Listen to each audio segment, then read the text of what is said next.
2019 मध्ये wing commander Abhinandan Varthaman यांना पकडल्याचा दावा करणारा पाकिस्तानी लष्कराचा मेजर मोईज अब्बास शाह याचा टीटीपी सोबतच्या चकमकीत मृत्यू झाला।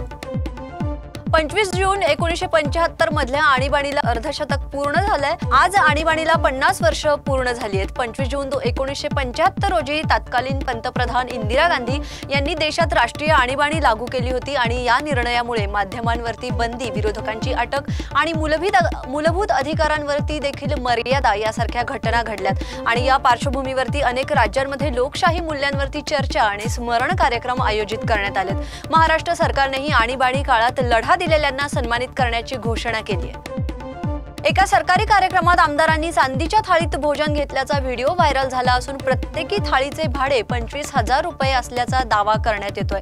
महागाईच्या पार्श्वभूमीवर या राजेशाही थाटावरती जनतेतून तीव्र संताप व्यक्त होतोय।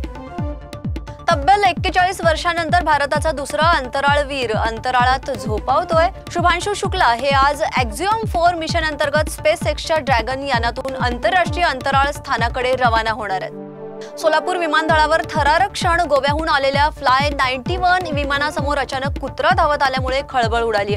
पायलटने प्रसंगावधान राखत विमान सुरक्षित थांबवलंय। दुर्घटना टळली असून विमानतळ सुरक्षेवर गंभीर प्रश्न उपस्थित झालेत।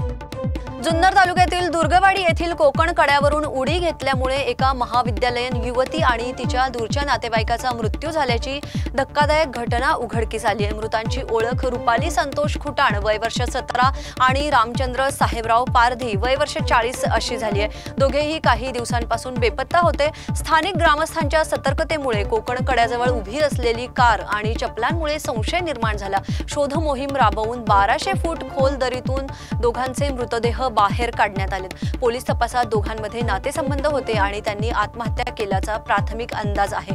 घटनास्थळी सापडलेल्या चिठ्ठ्यांमध्ये नातेवाईकांच्या त्रासामुळे टोकाचा निर्णय घेतल्याचं नमूद करण्यात आलंय।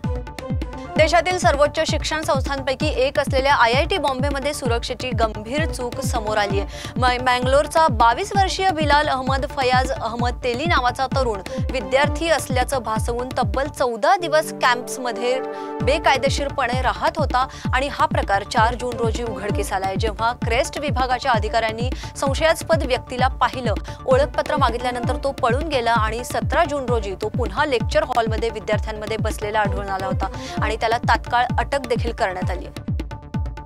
राष्ट्रवादी काँग्रेस म्हणजेच अजित पवार गटाचे आमदार संग्राम जगताप सध्या पुन्हा एकदा वादाच्या भोवऱ्यात सापडलेत। हिंदी भाषेच्या सक्तीवरून त्यांनी केलेल्या विवादित वक्तव्यावरती पक्षांतर्गत तीव्र नाराजी व्यक्त होतीये। उपमुख्यमंत्री अजित पवार यांनीही या प्रकरणाची गंभीर दखल घेतली असून एका महत्त्वाच्या बैठकीला जगताप यांनी अनुपस्थितीत राहिल्यामुळे त्यांचा संताप अनावर झालाय। भाजपा राज्यसभा खासदार मेधा कुलकर्णी यांनी पुणे रेल्वे स्टेशनचे नाव बाजीराव पेशव्यांवरून ठेवावं अशी मागणी केंद्रीय रेल्वे अधिकाऱ्यांपुढे मांडली आहे। मात्र शिवसेना म्हणजेच उद्धव पक्ष आणि इतर मराठा संघटनांनी या निर्णयाचा जोरदार निषेध केलाय। पुण्याच्या विविध ठिकाणी बॅनरबाजी करण्यात आली आहे, ज्यात कोथरूडच्या बाई नामांतराची एवढी खुमखुमी, बुधवार पेठेच्या नावावर लक्ष द्या असं वाक्य लिहिलंय। माळेगाव कारखान्यात तावरे पॅनलला धक्का। अजित पवारांचा उमेदवार विजयी बी वर्ग मतमोजणीत अजित पवारांच्या पॅनलचा उमेदवार 91 मतांनी विजयी झालाय, तर तावरे गट बॅकफूटवरती आहे। अजित पवारांचा साखर क्षेत्रातील वर्चस्व पुन्हा सिद्ध झालंय।